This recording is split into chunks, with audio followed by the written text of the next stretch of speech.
է, ես կարծում եմ ինքը խփեց ուղիղ նշանակետին, որովհետև ես ուզում եմ բոլորին, որ Արարատը Հայաստանի տարածքում էր մինչև այն կետը, երբ որ Դաշնակցության իշխանության օրոք այն կորսվեց։ 1918 թվական, երբ որ հիմնադրվեց առաջին հանրապետությունը, Արարատը Սուրմալուի գավառի շրջանակներում, ինչպես նաև Կարսը Հայաստանի տարածքում էին։ Երբ որ Դաշնակցությունը ավարտեց իր առաքելությունը, Արարատը եւ ամբողջ Սուրմալուի գավառը եւ Կարսը այլևս Հայաստանի տարածքում չեն։ Հետո եկան Դաշնակցության երաշխավորներ բոլշևիկները, երաշխավորներ եւ այսօրվա կոալիցիոն գործընկերներ Գյումրիում։ Եվ մի հատ էլ պեչատը դրեցին Կարսի եւ Մոսկվայի պայմանագրով։ Եվ սա, սիրելիներս, Դաշնակցության քրոնիկ գործունեությունն է։ Գալ իրականը դարձնել անիրական ինքնություն ու լացել։ Ու նույնը կրկնվեց 2023 թվականին Լեռնային Ղարաբաղում։ Երբ որ իրանք եկան մի տարածք, որտեղ ապրում էին հայերը, եւ որի վերաբերյալ մենք ասում ենք ամենակարևորն է նա, որ այդ մարդիկ կարողանան այնտեղ ապրել, դրա համար պետք է իջացնել նշաձող, դրա համար պետք է իրանք ուղիղ բանակցեն Ադրբեջանի հետ։ Դուք եւ Ղարաբաղից այդ պրոտեժեները մեզ ասում եք դավաճաններ, սրիկաներ, էս ինչա են ինչա, վերցրեցիք իշխանությունը 19 օր հետո այդ իրական Ղարաբաղը դարձրեցիք ինքնություն։ Դաշնակցության ամբողջ գործունեությունը մի անվերջանալի շղթա է, իրական բաները դարձնել ինքնություն, հետո լացել, կենացներ խմել, հայդատ անել, փող հավաքել,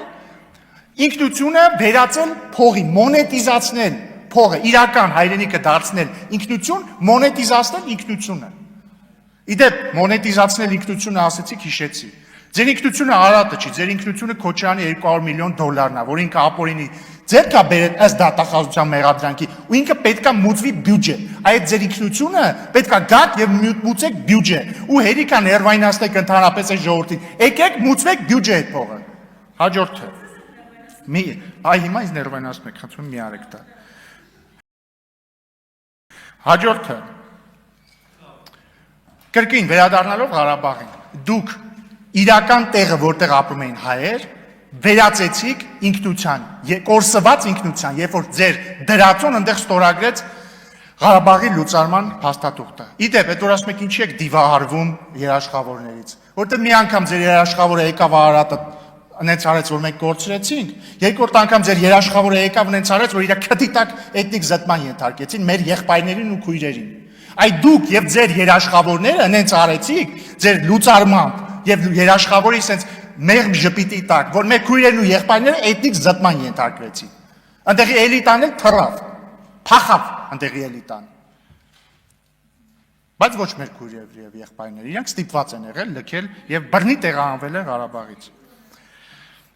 Հաջորդը, սիրելի բարեկամներ, այդ որ ասում եք, իշխանությունը սպառնում է պատերազմով։ 2020 թվականի սեպտեմբերի 27-ին ես նստած էի անի այնտեղ։ Վարչապետ Փաշինյանը ելույթ էր ունենում ստեղից, Էդմոն Մարուկյանը ընդդիմադիր խմբակցության ղեկավար նստած էր այնտեղ, ԲՀԿ-ի խմբակցության ղեկավարը նստած էր, բայց քրեակատարողական հիմնարկում, բայց Նայրա Զորաբյանը, մյուսները, չգիտեմ, Մելքումյանը եւ այլն նստած էին այնտեղ։ Վարչապետ Փաշինյանը ստեղից հայտարարեց, որ պատերազմը կանգնեցնելու ձև կա, դա զիջումների գնալն էր։ Ասեց համաձայն եք։ Բոլորը ասեցին ոչ, Էդմոն Մարուկյանը եկավ ասեց, պարոն վարչապետ, հրամայեք գնալ առաջ, սա պետքա մեկ ընդմիշտ լուծենք մենք այս հարցը։ Արդյունքում եղավ 44-օրյա պատերազմը, բոլորը գիտեն ինչպես ավարտվեց, ինչ երաշխավորների երաշխավորությամբ այն ավարտվեց։ Հետո ինչ եղավ, հետո 2023 թվականին ով Ղարաբաղում իշխանությունը վերցրեց, կրկին որ երաշխավորի քթի տակ էթնիկ զտում տեղի ունեցավ, ով ծախեց մեզ, ում երաշխավորները ծախեցին մեզ, բոլորը դա գիտեն։ Բայց դրանից հետո, երբ որ հարցնում ես այդ ժամանակվա անդիմադիրներին, իդեպ Դաշնակցությունն էլ արտախորհրդարանական ուժեր, բայց էլի ասում են ոչ մի զիջում եւ այլն։ Բոլորը ասում են դե ժողովուրդ ջան, մենք խաբար չենք, մենք չգիտենք իրերի իրական դրությունը, մենք չգիտենք ռազմական բալանսը ինչպիսին է, մենք խաբար չենք, մենք պատասխանատու չենք։ Ամբողջ մեղավորը Փաշինյանն է, որ չի եկել ուղիղ չի ասել։ Ժողովուրդ ջան, հիմա Փաշինյանը եւ մենք ուղիղ ասում ենք։ Մենք հասել ենք մի կետի, երբ որ խաղաղությունը արդեն իսկ հաստատված է, այդ խաղաղությունը կա, հիմա կա այդ խաղաղությունը։ Այդ խաղությունն է պատճառը, որ վերջին 2 տարում ոչ մի զոհ մենք սահմանին չենք ունեցել։ Այդ խաղությունն է պատճառը, որ մեր սահմանամերձ գյուղերում կրակոց չի լսվում։ Այդ խաղությունն է պատճառը, որ 2025 թվականին առաջին անգամ ավելի շատ Հայաստանի քաղաքացի մտել Հայաստան, քան դուրս եկել։ 8000-ով։ Այդ խաղությունն է պատճառը ներգաղթի, այդ խաղությունն է պատճառը տնտեսական զարգացման եւ այսպես շարունակ։ Դագաղների բացակայության պատճառը խաղությունն է։ Այն պատճառը, որ դուք հիմա սոցիալական հարցերից կարող եք խոսել, խաղությունն է։ Հիմա այս խաղաղությունը պետք է պահել։ Դրա համար հավելյալ ոչ մի գործողություն չի պահանջվում։ Ի տարբերություն 2020 թվականի ոչ մի հավելյալ զիջում, ոչ մի բան չի պահանջվում, ոչ մի բան։ Ընդհանրապես պետք է պահել այս խաղաղությունը։ Այս խաղաղությունը ո՞նց է կառուցվել։ Այս խաղաղությունը կառուցվել է Վաշինգտոնյան օգոստոսի 8-ի հռչակագրով եւ նաեւ դրան նախորդած օրինակ սահմանազատման կանոնակարգով, որը մենք ստեղ ընդունեցինք, դուք կողմ չքվեարկեցիք։ Եվ այսպես շարունակ, այդ թվում թրիփի շուրջ համաձայնությամբ եւ այսպես շարունակ։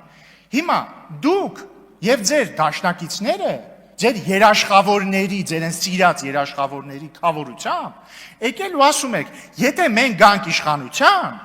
մենք վերանայելու ենք այս խաղաղությունը։ Դուք ասում եք, մենք համաձայն չենք թրիփի շրջանակի, պետքա թրիփը լայնացնել, պետքա թրիփը, որը հայ-ամերիկյան նախագիծ է, դրա մեջ ներառել այնպիսի կողմեր, որոնք բաց կոնֆլիկտի մեջ են Ամերիկայի հետ։ Այսինքն այլ կերպ ասած, դուք ասում եք թրիփը չպետք է լինի։ Հաջորդը, դուք ասում եք, որ Ալմատայի հռչակագիրը չի սահմանում սահմաններ եւ պետք է դելիմիտացիայի ընթացքում այլ կրիտերիաներով առաջնորդվել, օրինակ պարոն Մինասյանը ասում էր դեմոգրաֆիական։ Այսինքն դուք վիճարկում եք Ալմատայի հռչակագիրը որպես սահմանազատման հիմք։ Պարոն Մինասյանը հիշում եմ իմ այդ բանավեճի ընթացքում նաև ասում էր, որ խորհրդային Հայաստանի սահմանները, հետեւաբար այն սահմանները, որով մենք անկախացել ենք, անարդար են։ Այսինքն կերկին դուք վիճարկում եք, դուք չեք վիճարկում Ադրբեջանի տարածքային ամբողջականություն, դուք մեր տարածքային ամբողջականությունն եք վիճարկում։ Հաջորդը, խաղաղության պայմանագիրը, նախ դաշնակցությունից, եթե չեմ սխալվում, այն սկզբներում Իշխան Սաղաթելյանն էր ասել, որ չեք ստորագրելու թե ինչ, կամ ես վերջերս նայում մի հատ հատված կար, որ միտքը այնա, որ սա նվաստացուցիչ, Արմեն Ռուստամյանն էր, հիշում եմ, ասում էր խաղաղության պայմանագիրը կարող եմ գտնել հղումը, բան չի լուծում մեր հարցերը եւ այսպես շարունակ։ Բայց ովքեր որ նույնիսկ չեն ասում չենք ստորագրելու, ասում են պետք է նոր երաշխավորներ։ Թե ինչ են անում երաշխավորները, մենք բոլորս գիտենք, բայց նաև ասել, որ պետք է երաշխավորներ, նշանակում է ասել, մենք ուզում ենք վերաբանակցել այս խաղաղության պայմանագիրը։ Եվ հետևաբար, սիրելի բարեկամներ, մենք չենք վախացնում ձեզ, մենք չենք սպառնում ձեզ պատերազմով, մենք կամ ժողովրդին, ձեզ ընդհանրապես մենք ասելիք չունենք։ Մենք ընդհանրապես ասում ենք, հունիսի 7-ին Հայաստանը ունենալու է ընտրություն, այնպիսի ընտրություն, որը ունեցել է եւ նախորդ տարի, եւ նախորդի նախորդ տարի, եւ 2020 թվականին, եւ 1998 թվականին, եւ այսպես շարունակ։ Այդ ընտրությունից